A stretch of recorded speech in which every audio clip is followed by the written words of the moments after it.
La Edad Media es uno de los periodos históricos de los que ya hemos hablado en muchos videos. Sin embargo, esta época que fascina a mucha gente sigue siendo un territorio lleno de curiosidades y momentos sumamente interesantes en los que la sociedad iba cambiando y dando paso a los valores que formarían parte de muchas generaciones venideras. Fue también un tiempo de descubrimiento e invenciones que cambiarían la forma en que interactuamos con el mundo, sin olvidar el papel crucial de la religión y las guerras. En un escenario dominado por reyes, caballeros y princesas, la vida era, digamos, colorida, pero también sombría, inspirando incontables historias que hoy son parte de la cultura popular. En este especial exploraremos la Edad Media a través de 5 niveles. Comenzaremos con los datos más conocidos y descenderemos hacia los más extraños y poco conocidos. Así que prepárate y ponte muy cómodo porque hoy te presento el iceberg de la época medieval.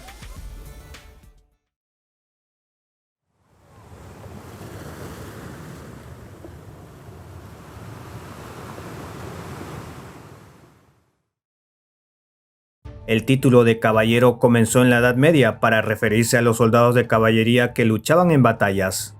Estos caballeros podían tener tierras o no, y para convertirse en uno, un joven debía pasar por un entrenamiento largo y formal. Comenzaba trabajando en la casa de su padre y luego asistía a su señor para aprender más sobre la vida militar y las costumbres. Cuando estaba listo y si podía costear su equipo, se le hacía caballero en una ceremonia que podía ser sencilla o elaborada. Durante las cruzadas, muchos caballeros se unieron a la iglesia y se crearon órdenes religiosas como los hospitalarios y los templarios. Aunque comenzaron con fines religiosos con el tiempo, también se involucraron en política a medida que se hacían más poderosos. Durante las cruzadas se crearon órdenes de caballería en diferentes países, como las de Calatrava y Alcántara en España, y las de Avís en Portugal. Estas órdenes se unieron a otras como la Teutónica y la de Cristo. Con el tiempo, los ejércitos feudales no eran tan útiles para largas expediciones, así que los reyes empezaron a reclutar caballeros de terratenientes y usar más soldados mercenarios. La caballería perdió su función de luchar en el campo de batalla y se convirtió en un honor ceremonial. Las cruzadas fueron guerras religiosas impulsadas por la Iglesia cristiana latina en la Edad Media, con el objetivo de recuperar Jerusalén y sus alrededores de los musulmanes. Las más conocidas son las campañas a Tierra Santa entre 1095 y 1291. En 1095, el Papa Urbano II pidió una peregrinación armada a Jerusalén para ayudar al emperador bizantino Alejo I Comneno. Muchas personas en Europa respondieron con entusiasmo motivadas por la religión, deberes feudales, fama o ventajas económicas. Estas cruzadas llevaron a la creación de 4 estados cruzados en la región: el condado de Edesa, el principado de Antioquía, el reino de Jerusalén y el condado de Trípoli. Estos estados duraron hasta la caída de Acre en 1291, cuando la presencia europea en la zona terminó. Además de estas cruzadas, también hubo campañas contra cristianos que no seguían decisiones papales, herejes y contra el Imperio Otomano. En la península ibérica, la Reconquista, que terminó en 1492 con la caída de Granada, también fue importante. Las cruzadas del norte se realizaron contra tribus paganas en Europa del Norte. Las cruzadas populares, como la Cruzada de los Niños en 1212, fueron impulsadas por la gente común y no contaron con la aprobación de la Iglesia. Con el tiempo, las cruzadas perdieron importancia y no se organizaron más grandes campañas después de 1291. La peste negra, que ocurrió en el siglo XIV, fue causada, según se cree, por una bacteria llamada Yersinia pestis. La enfermedad comenzó en Asia Central y fue llevada a Crimea por guerreros y comerciantes mongoles. Luego la peste negra llegó a Europa a través de Italia, probablemente transportada por ratas o parásitos humanos en barcos comerciales genoveses que venían del Mar Negro. Esta llegó a tener presencia en África del Norte, Italia, España y Francia, Austria, Hungría, Suiza, Alemania y los Países Bajos. En Inglaterra llegó a Dorset en 1348 y se esparció rápidamente, afectando gravemente a Londres y otras regiones. La peste mató a muchas personas y la cantidad de muertes varió según el lugar. Algunas ciudades y regiones como Milán y Flandes tuvieron menos muertes, mientras que otras como Toscana y Cataluña fueron muy afectadas. Las ciudades fueron las más golpeadas y muchas comunidades religiosas perdieron a muchos de sus miembros. También perdieron la vida personajes históricos como la reina Leonor de Aragón y el rey Alfonso X de Castilla. Por supuesto, la peste negra trajo muchos cambios. Detuvo las guerras y el comercio por un tiempo y redujo la cantidad de tierras cultivadas debido a la falta de trabajadores, lo que hizo que los salarios subieran. También aumentó el antisemitismo con ataques violentos contra los judíos. En Inglaterra, la población se redujo a la mitad en comparación con el siglo anterior, y la población europea no volvió a los niveles anteriores a 1348 hasta el siglo XVI. Se estima que murieron unos 25 millones de personas en Europa durante la peste negra. El feudalismo fue el sistema dominante en Europa durante los siglos X al XIII, basado en una jerarquía social que giraba en torno a la posesión y el control de tierras, conocidas como feudos. Los terratenientes llamados señores otorgaban estos feudos a personas conocidas como vasallos. A cambio, los vasallos prometían protección y servicio militar o pagar tributos. Este sistema se originó en la antigua Roma y se formalizó en el Reino Franco del siglo VIII. Se extendió por Europa occidental a partir del siglo XI, en parte por las conquistas normandas. En el sistema feudal, el monarca otorgaba tierras a los nobles a cambio de lealtad y servicio. Los nobles, a su vez, podían subarrendar parte de sus tierras a otros vasallos, quienes también debían cumplir con ciertos servicios o pagar tributos. Además, existían propiedades que no podían ser recuperadas por un señor local y cuyo control era menos rígido. Por otro lado, este sistema creó una sociedad dividida entre los terratenientes y los campesinos, quienes trabajaban las tierras sin paga y a menudo eran tratados de manera muy restrictiva. El feudalismo empezó a decaer debido a factores como la disminución de la población por guerras y plagas, el crecimiento de las ciudades y el aumento del comercio y el uso del dinero. A medida que el dinero reemplazó a la tierra como medio de recompensa y los mercenarios tomaron el lugar de los vasallos en las guerras, el sistema feudal se debilitó, aunque persistió en algunas formas más allá del periodo medieval. La Guerra de los 100 años, aunque en realidad duró 116 años, fue un conflicto entre los reinos de Francia e Inglaterra, que luchaban por el control de territorios. A lo largo de este tiempo también participaron otros territorios como Navarra y Borgoña, aunque de manera menos importante. Algunos historiadores consideran que fue la primera gran guerra internacional en Europa y una de las más largas. El origen fue una disputa feudal. Los reyes de Inglaterra, desde que Enrique II subió al trono en 1154, habían acumulado tierras en Francia. La lucha surgió justamente por definir quién tendría el control de esos territorios. Finalmente, la guerra terminó con la derrota de Inglaterra, que perdió casi todas sus posesiones en Francia, excepto la ciudad de Calais. Este conflicto marcó un paso importante en la formación de los estados modernos en Europa y en el desarrollo de las identidades nacionales de Francia e Inglaterra.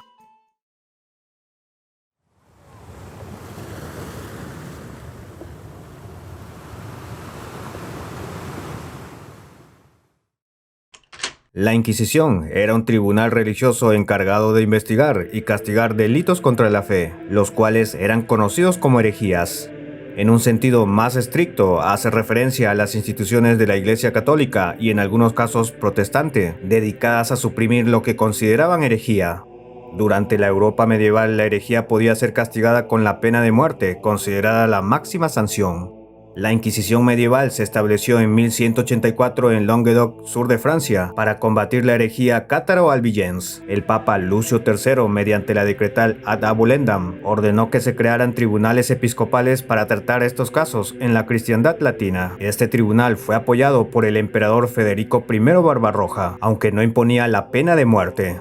En 1249 se implantó en el Reino de Aragón, convirtiéndose en la primera Inquisición estatal. Posteriormente, con la unión de Aragón y Castilla, surgió la Inquisición española, bajo la supervisión de la monarquía hispánica.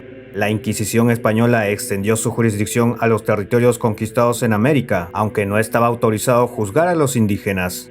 Los inquisidores, jueces de estos tribunales, jugaron un papel importante en la represión de las creencias consideradas contrarias a la fe dominante. El Imperio Bizantino o Imperio Romano de Oriente fue la parte oriental del Imperio Romano, que existió desde el año 395 hasta la caída de su capital Constantinopla en 1453. Esta ciudad, que luego se convirtió en Estambul, se construyó sobre Bizancio, una antigua colonia griega.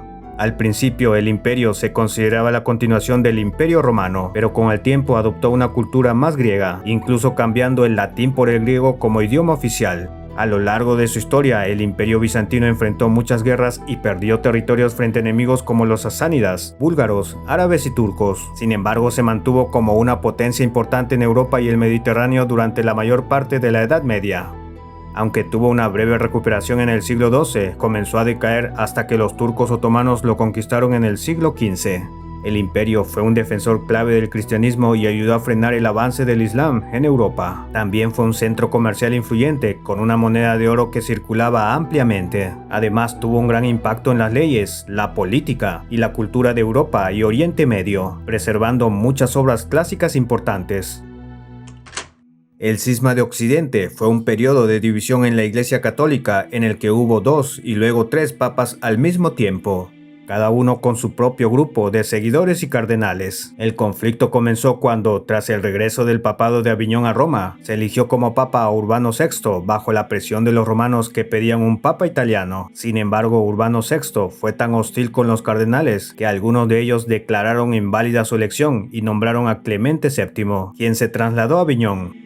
Esta situación dividió a la iglesia, ya que diferentes países apoyaron a uno u otro papa, lo que también aumentó las tensiones políticas. La existencia de papas rivales causó la confusión y debilitó la autoridad del papado, haciendo que perdiera mucho prestigio. Se propusieron varias soluciones para resolver el conflicto, como la renuncia de ambos papas o la intervención de un concilio. En 1409 el concilio de Pisa eligió a un tercer papa, Alejandro V, lo que complicó aún más la situación. Finalmente, en el concilio de Constanza se depuso a los 3 papas y se eligió a Martín V en 1417, lo que puso fin al cisma y restauró la unidad en la iglesia.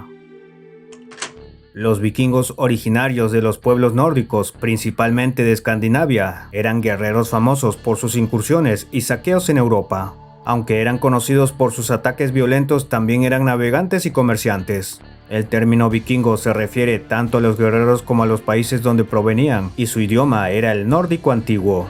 Estos empezaron a tener relevancia histórica con el saqueo del monasterio Lindisfarne en el año 793, un evento que marcó el inicio de sus ataques por Gran Bretaña y el continente europeo. Atacaron ciudades en España como Lisboa, Cádiz y Sevilla, y sembraron el miedo en muchas comunidades que no estaban preparadas para resistir sus opresivos ataques. Estos saqueos, junto con otros conflictos de la época, contribuyeron a la inestabilidad de Europa y el surgimiento del feudalismo. Con el tiempo, los vikingos no solo se dedicaron a saquear, sino que también gobernaron en distintas partes de Europa, como en las Islas Británicas y Normandía. También dejaron su huella en Italia fundando el Reino de Sicilia e influyeron en Rusia, donde sus aventureros participaron en la formación de los primeros estados. El periodo vikingo suele considerarse terminado en 1066, con la muerte del rey Harald el Despiadado en la batalla del puente Stamford, aunque algunos lo extienden hasta 1085. La cristianización de Escandinavia y el fortalecimiento de los estados europeos pusieron fin a las incursiones vikingas. En el 768 después de Cristo, tras la muerte de Pipino el Breve, sus hijos Carlomagno y Carlomán heredaron el reino franco, pero estos no se llevaban bien. Cuando Carlomán murió en el 771, Carlomagno tomó el control total y empezó a expandir su territorio. Conquistó a los lombardos en el norte de Italia, a los sajones en Germania y creó la marca hispánica al sur de los Pirineos. En el 800 fue coronado emperador de los romanos por el Papa, siendo el primer emperador europeo desde la caída del Imperio Romano. Carlomagno también mantuvo relaciones políticas con líderes musulmanes, como el califa de Bagdad, de quien recibió numerosos presentes e incluso un elefante que apreció mucho. Aunque era profundamente católico, sabía separar la fe de la política cuando le convenía. Uno de los mayores desafíos de Carlomagno fue la conversión forzada de los sajones, que se resistieron por años a abandonar el paganismo. Al final, Carlomagno logró integrar esas tierras a su reino. Durante su reinado, Carlomagno promovió la educación y revitalizó la cultura. Aunque él mismo no aprendió a leer bien, impulsó la creación de escuelas y la copia de textos antiguos. Fundó Aquisgrán como su capital y fomentó el arte y la arquitectura.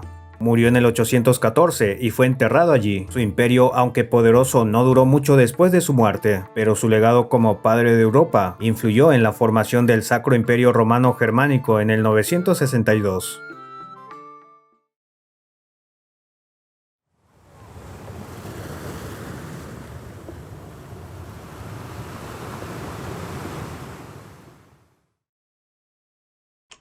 La Horda Dorada fue un estado del Imperio Mongol que existió entre 1240 hasta 1502 en el territorio de lo que hoy es el sur de Rusia. Esta tuvo como capital a la antigua ciudad Sarai Batu, extendiéndose por unos 6 millones de kilómetros cuadrados. Se estableció como estructura independiente del Imperio Mongol después de la ruptura de este. La estrategia de colonización empleada por la Horda de Oro demostró astucia, ya que convertía vasallos a los estados y comunidades vencidas. Esto los obligaba a unirse a su ejército y pagar tributos, aunque se les permitía mantener sus costumbres y creencias. Como resultado, la Horda estaba conformada por diversos pueblos como cumanos, tártaros, búlgaros y kirguineses. Los líderes y príncipes de cada región requerían de la aprobación del Gran Khan, al que juraban lealtad durante audiencias en Sarai. A medida que pasaban los años y los europeos se daban cuenta de que la presencia de la Horda era duradera, se establecieron rutas comerciales con los mongoles, que en realidad eran una mezcla de tártaros, kirguineses, cumanos y búlgaros. Tanto los genoveses como los egipcios llevaron a cabo transacciones comerciales en Sarai. En 1313, el gobernante de la Horda en ese periodo, Uzbek Khan, adoptó el Islam como la religión oficial de todo el estado. Esto no fue del agrado de los nobles de su corte, por lo que algunos de estos planearon asesinarlo. Como sea, Uzbek se distinguió por ser un Khan tolerante y respetuoso. Incluso su apoyo al cristianismo le valió el reconocimiento y la gratitud del Papa Juan XXII. El Cisma de Oriente fue la ruptura formal de la Iglesia Católica en Occidente y la Iglesia Ortodoxa en Oriente. Aunque 1054 es comúnmente señalado como el año del cisma, este fue el resultado de un distanciamiento progresivo de siglos por diferencias teológicas y políticas. Entre los principales desacuerdos figuraban la controversia sobre la procesión del Espíritu Santo, el tipo de pan usado en la Eucaristía, y la autoridad del Papa sobre la Iglesia Universal. El conflicto se intensificó en 1053, cuando se exigió a las iglesias griegas del sur de Italia que adoptaran las prácticas latinas, lo que llevó al patriarca Miguel I Cerulario de Constantinopla a cerrar las iglesias latinas en su ciudad.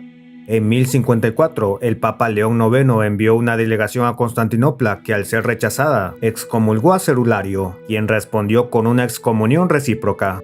A pesar de esto, las relaciones entre Oriente y Occidente continuaron, aunque el abismo entre ambas iglesias se fue profundizando, exacerbado por eventos como las cruzadas y el saqueo de Constantinopla en 1204, aunque en 1965 el Papa Pablo VI y el patriarca Atenágoras I levantaron las excomuniones de 1054, la división persiste. Sin embargo, las dos iglesias han mantenido contacto y esfuerzos de reconciliación, aunque con limitados resultados hasta la fecha. El Sacro Imperio Romano Germánico existió oficialmente desde el 962 hasta 1806 y fue uno de los más grandes de Europa en la Edad Media y la Era Moderna. Sin embargo, no era un estado unitario, sino una confederación de pequeños y medianos territorios con gran independencia. Cuando el emperador lograba unificar estas voces, se convertía en uno de los soberanos más poderosos de Europa. Sin embargo, la mayoría de las veces los estados del imperio tenían intereses propios y solían entrar en conflicto, lo que debilitaba la autoridad imperial. Las potencias extranjeras aprovechaban estas divisiones y los emperadores más débiles eran ignorados por los líderes de los territorios del imperio. Por otro lado, los emperadores fuertes lograban imponer su autoridad, pero debían esforzarse mucho para mantener el control. Además, el emperador era elegido por un colegio imperial, lo que significaba que cada elección era una oportunidad para que otra familia se hiciera con el poder. Para evitar esto, las dinastías hacían concesiones electorales, lo que con el tiempo debilitaba su poder. Así, el Sacro Imperio Germánico, a pesar de su tamaño, solo alcanzaba su máximo esplendor bajo emperadores fuertes. Los más débiles apenas controlaban más que sus tierras hereditarias, quedando atrapados en la compleja y fragmentada estructura de poder. No existe un consenso claro sobre lo que realmente constituía un código de caballería, ya que este varía según el autor. Un ejemplo de código lo encontramos en el Cantar de Roldán, donde se mencionan hasta 17 mandatos. Algunos de ellos están relacionados con la fe cristiana, como temer a Dios y mantener su iglesia, mientras que otros definen la relación entre un caballero y su señor, por ejemplo, servir al señor con fe y valor. También se incluyen instrucciones sobre el comportamiento cotidiano, como decir siempre la verdad y proteger al débil. Otro código de caballería fue el de las 12 virtudes caballerescas creadas por Felipe el Bueno, duque de Borgoña. Entre estas virtudes están la fe, justicia, verdad, esperanza y valor, que reflejan valores similares a los del Cantar de Roldán. Por otro lado, en 1023 se sugirió un juramento al rey Roberto II de Francia y sus caballeros, que se enfocaba en prohibir ciertos actos violentos como atacar clérigos o destruir propiedad sin justificación. Este código se centraba más en restringir la violencia que en establecer ideales. En conclusión, el Código de Caballería es un término flexible y subjetivo, que ha variado en contenido y propósito a lo largo del tiempo, pero sigue siendo una fuente de fascinación hasta nuestros días. La Reconquista o Cruzadas Ibéricas fueron campañas militares entre los siglos XI y XIII para liberar los territorios de España y Portugal, conocidos como Al-Andalus, de los musulmanes que los habían conquistado en el siglo VIII. Con el apoyo de los papas y caballeros europeos, las campañas culminaron con éxito hacia finales del siglo XIII, dejando solo Granada bajo el control musulmán. Los reinos cristianos del norte de la península aprovecharon las guerras civiles en el Califato de Córdoba para iniciar la recuperación de territorios. Los principales reinos participantes fueron Aragón, Castilla, León, Navarra y Portugal, este último independiente desde 1140. Durante las cruzadas surgieron órdenes militares locales como la Calatrava y Santiago, que jugaron un papel clave en la defensa y expansión de los territorios reconquistados. La victoria decisiva en la batalla de las Navas de Tolosa en 1212 debilitó a los musulmanes, lo que facilitó la cultura de ciudades importantes como Córdoba, Valencia y Sevilla. Para mediados del siglo XIII, solo Granada permanecía bajo el control musulmán hasta su caída en 1492. La Reconquista tuvo un legado duradero alimentando la idea de la supremacía cristiana, lo que influiría en la expansión española y portuguesa en el Nuevo Mundo. Las órdenes militares fueron nacionalizadas y la región quedó marcada por la intolerancia religiosa, consolidada en los siglos XV y XVI.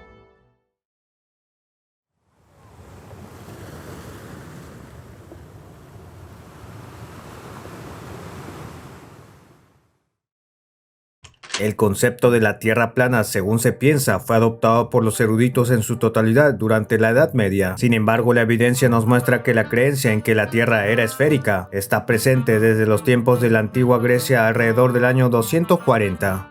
Este concepto se extendió también durante la Edad Media Alta, entre los años 600 y 1000 después de Cristo, por lo que la mayoría de eruditos de Europa y Medio Oriente abrazaron esta idea. En realidad, la creencia en una tierra plana entre los europeos educados fue casi inexistente desde la Baja Edad Media en adelante. De hecho, muchos historiadores coinciden en que nunca hubo durante la Edad Media un periodo de oscuridad con el que muchos asocian a esta época, y en cambio se dice que este fue un periodo muy productivo. Y bueno, historiadores como Jeffrey Burton Russell sostienen que el concepto de la Tierra plana en realidad floreció más entre 1870 y 1920.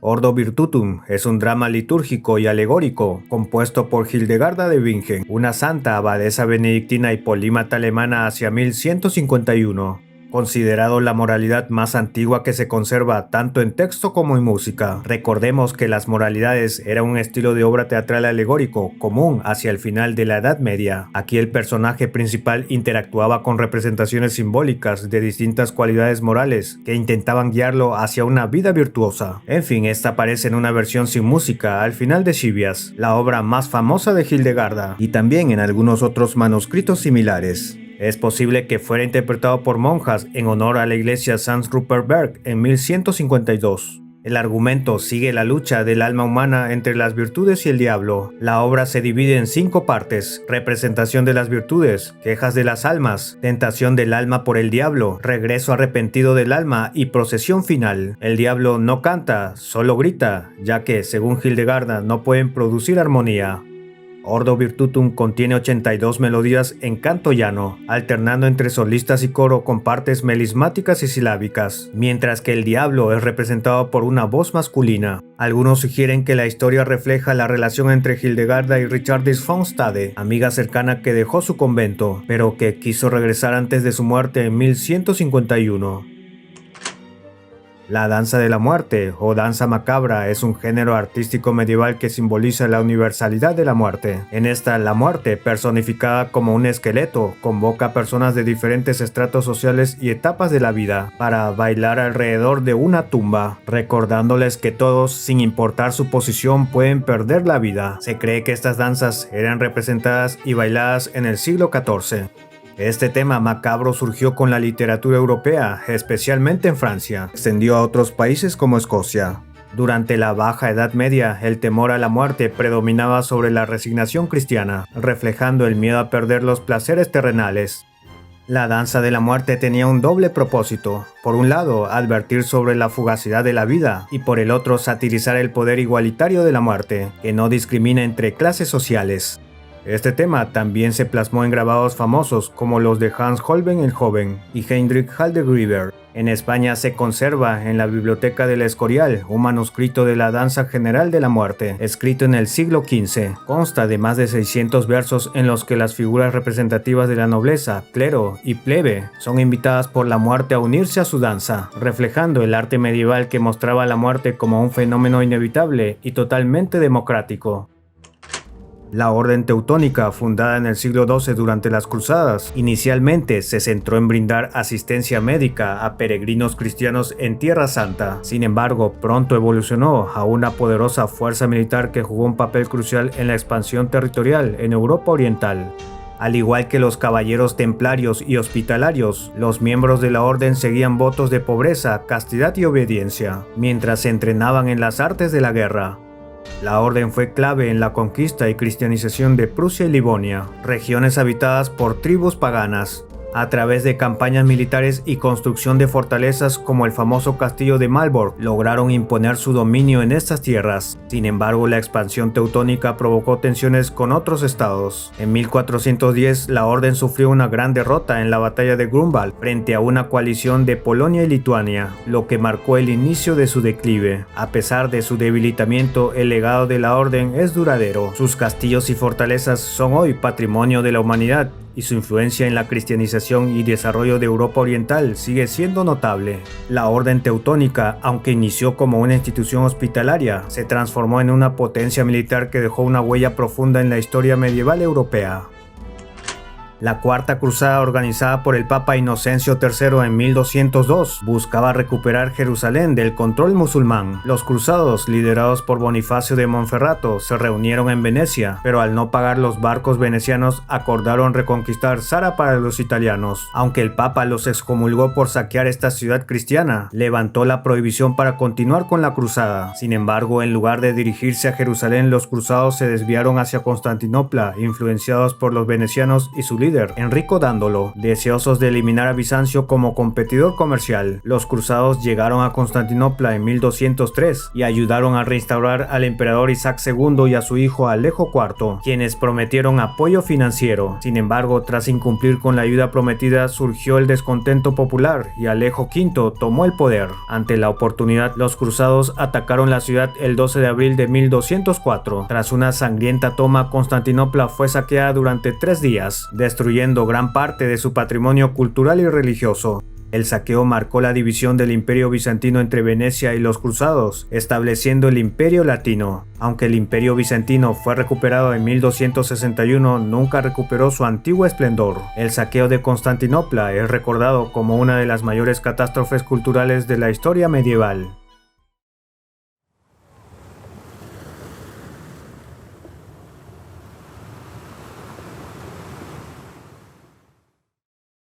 El preste Juan fue una figura legendaria en la Edad Media europea, descrito como un rey cristiano y sacerdote que gobernaba un reino fabuloso en algún lugar del lejano oriente, rodeado de musulmanes y paganos. Surgió entre los siglos XII y XVII como símbolo de una cristiandad idealizada y poderosa. Se le atribuía ser descendiente de los 3 reyes magos y gobernar una tierra llena de riquezas y criaturas asombrosas. Inicialmente su reino se ubicaba en la India, influenciado por relatos sobre la evangelización nestoriana en ese país. Más tarde, con la expansión mongola, su localización se trasladó a Asia Central y finalmente los exploradores portugueses creyeron haber encontrado su reino en Etiopía. Esto al identificar al Negus etíope con el mítico preste Juan.